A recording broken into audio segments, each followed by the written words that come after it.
আজকে দুপুরবেলা ইচ্ছে করছিল নতুনত্ব কিছু ট্রাই করতে, তাই ভাবলাম যে চলো পাতা দিয়ে আজকে বাটারফ্লাই বানাই। হ্যাঁ, পাতা দিয়ে আজকে বাটারফ্লাই বানাবো।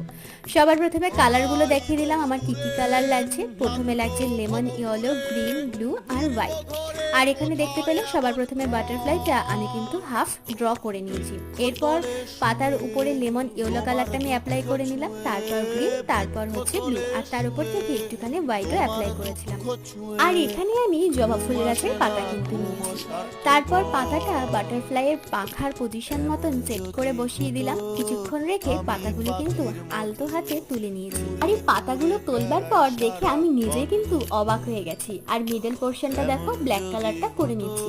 তা তোমাদের কিরকম লাগলো আমাকে কিন্তু অবশ্যই কমেন্ট করে জানাবে। আর ভালো যদি লেগে থাকে তাহলে আমার চ্যানেলটা সাবস্ক্রাইব করে দিয়ে আমার পাশে থেকো। তাহলে আজকের জন্য এখানে শেষ করলাম, টাটা।